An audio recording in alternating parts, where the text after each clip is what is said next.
Hello everyone, welcome to the channel Mechanoreceptor.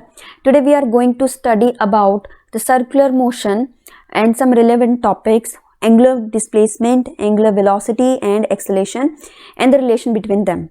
So let's study about first of all, what is circular motion? Any body that is moving in the circular path follows the circular motion. We have too many examples, but let us consider the example of planets which are moving around the sun in their circular path. That is the best example of the circular motion. Alright, तो हमारे पास circular motion जो है वो दो type के होते हैं. एक तो हमारे पास होता है यूनिफॉर्म सर्कुलर मोशन, एक होता है हमारे पास नॉन यूनिफॉर्म सर्कुलर मोशन. तो what is the difference between uniform and non uniform circular motion?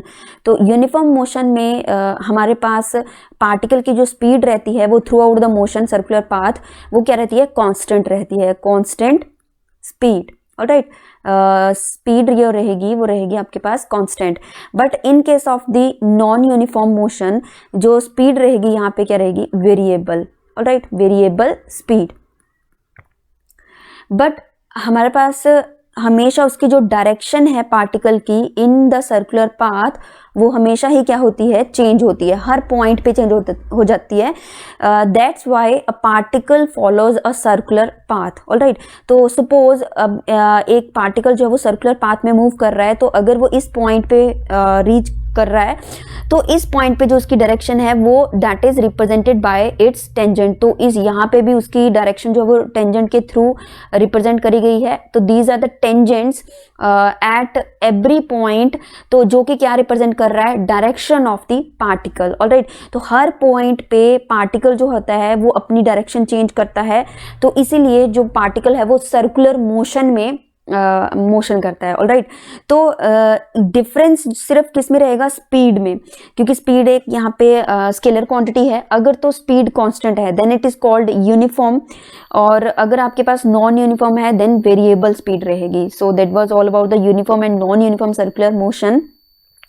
Now let us discuss about the angular displacement. So first of all, its definition: angle described by the particle about the axis of the rotation in a given time is called angular displacement. तो सबसे पहले एक particle consider करते हैं. Particle जो कि circular path में move कर रहा है, तो सर्कुलर पाथ की जो रेडियस है सपोज इट इज r. तो यहाँ पे जो पार्टिकल है वो पॉइंट P से P1 तक मूव कर रहा है. ऑलराइट, तो जो उसने डिस्प्लेसमेंट कवर करी है लीनियर डिस्प्लेसमेंट वो यहाँ पे क्या रहेगी? s. बट हम किस चीज की बात कर रहे हैं? एंगुलर डिस्प्लेसमेंट की. तो एंगुलर डिस्प्लेसमेंट जो हमारे पास है वो यहाँ पे क्या होगा? थीटा, क्योंकि यहाँ पे डेफिनेशन में उसने बोला है the angle described by the particle in a particular time that is called angular displacement. तो एंगल यहाँ पे कितना रहेगा? P dash, that is angle theta, that is called angular displacement. Alright, तो जितना भी उसने एंगल डिस्क्राइब करा है between the two points that is called angular displacement from point P to P1. Alright, तो यहाँ पे जो हमने बात करी है एक्सिस ऑफ रोटेशन की, पार्टिकल जो है वो एंगल डिस्क्राइब करेगा along the axis of rotation. Axis of rotation यहाँ पे कौन सा रहेगा? उसका रेडियस. ऑलराइट, तो यहाँ पे जो हम आपके पास एंगुलर डिस्प्लेसमेंट है वो इन टर्म्स ऑफ थीटा हम मेजर करेंगे. तो थीटा के जो यूनिट्स होंगे वो एंगल के यूनिट्स रहेंगे. These are radians. ऑलराइट, तो रेडियंस में इसको मेजर करा जाता है. बट यहाँ पे इसका कोई भी डायमेंशनल फॉर्मूला एग्जिस्ट नहीं करेगा. मींस आपके पास जो डिस्प्लेसमेंट है, एंगुलर डिस्प्लेसमेंट है, ये डायमेंशनलेस क्वांटिटी रहेगी, dimensionless quantity. Alright, so now let us discuss about the angular velocity. So first of all, let we have angular displacement equal to theta. Let angular displacement is equal to theta. अब हमारे पास इसकी according to definition this is equal to ratio of angular displacement to the time taken is called angular velocity. Means you can have another definition, the rate of change of angular displacement is called angular velocity. अब जब भी मैं rate की बात करूंगी तो rate का मतलब क्या होता है कि कोई भी क्वांटिटी जो किसके साथ वेरी कर रही है, टाइम के विद रिस्पेक्ट टू जो है वो वेरी कर रही है, ऑलराइट, तब वो जो हमारे पास वेरिएशन होती है that is called rate, alright. तो यहाँ पे हमारे पास सपोज जो एंगुलर डिस्प्लेसमेंट रही है वो थीटा, और अगर मैं यहाँ पे देखूं कि चेंज इन एंगुलर डिस्प्लेसमेंट अगर मैं रिप्रेजेंट करूं from particle P to P1, मतलब पार्टिकल जो है वो पोजीशन P1 से P से P1 तक जब मूव कर रहा है, तो सपोज ये जो मैंने चेंज इन डिस्प्लेसमेंट कंसीडर करी वो हमारे पास क्या रहेगी, d थीटा, ऑलराइट। और सपोज जो चेंज इन टाइम है वो हमारे पास क्या रहेगा, dt, मतलब इसका क्या है कि dt टाइम में उसने कितनी डिस्प्लेसमेंट करी है, d थीटा। तो according to the definition, ratio of change of angular displacement to the change in time that is equal to angular velocity.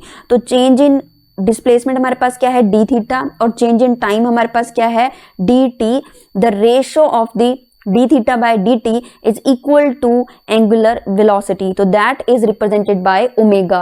तो ओमेगा जो है मैं यहाँ पे रिप्रेजेंट कर देती हूँ ओमेगा, ऑलराइट, क्योंकि जो एंगुलर वेलोसिटी का सिंबल है वो रहेगा हमारे पास ओमेगा। तो omega is equal to d theta by dt, alright. Now let us move to the angular acceleration. What is angular acceleration? The rate of change of angular velocity is called angular acceleration। तो यहाँ पे हमारे पास angular acceleration क्या रहेगा, suppose अब rate of change of angular velocity है, तो change in velocity हमारे पास suppose जब मैंने P से P1 तक move करा है तो उस टाइम पे जितनी भी उसकी velocity change हुई है, तो change in angular velocity वो अगर रही वहाँ पे d ओमेगा, क्योंकि अगर मैंने वेलोसिटी को ओमेगा से रिप्रेजेंट करा तो चेंज इन वेलोसिटी हमारे पास क्या रहेंगी यहाँ पे d ओमेगा, और वो कितने टाइम में करी है, चेंज इन टाइम हमारे पास क्या रहेगा, dt। मीन्स अगर suppose change in time means कि अगर एक पॉइंट पे टाइम हमारे पास है t1 और दूसरे पे टाइम t2, मतलब कुछ टाइम में हम t1 से t2 तक पहुंचे, मतलब टाइम में, तो वो चेंज इन टाइम जो हमारे पास t2 माइनस t1 जो टाइम है दैट इज dt। और हमारे पास अगर p पॉइंट पे हमारे पास वेलोसिटी, उसकी एंगुलर वेलोसिटी है ओमेगा 1 और इसकी है ओमेगा p1 पे जब वो पहुंचा तो उसकी एंगुलर वेलोसिटी है ओमेगा 2, तो चेंज इन एंगुलर वेलोसिटी वो हमारी क्या रहेगी, ओमेगा 2 माइनस ओमेगा 1, और टाइम क्या रहेगा, t2 माइनस t1। तो ratio of the change in angular velocity to the change in time that is called angular acceleration. Angular acceleration का सिंबल होता है अल्फा, अल्फा, ऑलराइट। तो हमारे पास इसकी रेशो जो है वो क्या बन जाएगी, d omega by dt that is equal to angular acceleration, alright. So अब पहले यूनिट्स डिस्कस कर लेते हैं। अब जैसे यहाँ पे एंगुलर वेलोसिटी के यूनिट्स थे वो हमारे पास क्या रहेंगे, d थीटा बाय dt है, थीटा के तो हमारे पास रहेंगे रेडियन, ऑलराइट, रेडियन, और टाइम का क्या रहेगा, सेकेंड, तो रेडियन पर सेकेंड इसके यूनिट्स रहेंगे, यूनिट्स, ऑलराइट। और अगर मैं इसके डायमेंशनल फार्मूला की बात करूं तो रेडियन का तो कोई डायमेंशनल फार्मूला यहाँ पे एग्जिस्ट नहीं करेगा, बट टाइम के लिए यहाँ पे होगा, तो ये क्या रहेगा, m0 L0 t-1, this is the dimensional formula. और अगर मैं यहाँ पे एंगुलर एक्सेलेरेशन के यूनिट्स और डायमेंशंस की बात करूं तो इसके यूनिट्स हमारे पास रहेंगे रेडियन पर सेकेंड स्क्वायर, क्योंकि आपके पास ये सबसे पहले मैं इसको एक थोड़ा सा और ड्राइव कर देती हूँ। तो पहले तो मैं ओमेगा की अगर वैल्यू पुट करूं यहाँ पे, ओमेगा हमारे पास किसके इक्वल था already, d theta by dt के इक्वल, ठीक है। तो अगर मैं यहाँ पे d थीटा बाय dt किसकी वैल्यू पुट कर दूं, ओमेगा की, यहाँ पे मैं वैल्यू पुट कर रही हूँ ओमेगा की d थीटा बाय dt, तो ये क्या बन जाएगा, double derivative of the theta, तो ये बनेगा d square by dt square of theta. Means अगर आप अल्फा को d ओमेगा बाय dt भी कह सकते हो, और या फिर कह सकते हो कि double derivative of the angular displacement, alright. तो इसके according theta by second square, मतलब थीटा के हमारे पास यूनिट्स क्या रहेंगे, मैं यहाँ पे लिख रही हूँ इसके यूनिट्स, तो यूनिट्स इसके क्या रहेंगे, रेडियन पर सेकेंड स्क्वायर, ऑलराइट। और जो डायमेंशनल फॉर्मूला रहेगा, रेडियन का तो कोई फॉर्मूला नहीं है डायमेंशनल फॉर्मूला, तो बट सेकेंड स्क्वायर के अकॉर्डिंग क्या रहेगा, m0 L0 t-2, this is the dimensional formula of the angular acceleration, alright. Now let us move to the relation between the velocity and sorry, angular velocity and linear velocity. So first of all let us write formula of the angular velocity and linear velocity. तो suppose जो आपके पास angular velocity थी वो आपके पास रहेगी omega, all right. तो angular velocity का फॉर्मूला क्या था, d theta by d t, where d theta is the angular displacement in time, जो चेंज इन टाइम था, that is d t, all right. Now this is the angular velocity and suppose अब मैं बात करूंगी linear velocity की. Linear velocity जो है v से रिप्रेजेंट करते हैं. This is equal to change in displacement upon time taken, right. तो चेंज इन डिस्प्लेसमेंट, सपोज आपके पास ये s जो है वो यहाँ पे डिस्प्लेसमेंट रिप्रेजेंट कर रहा है.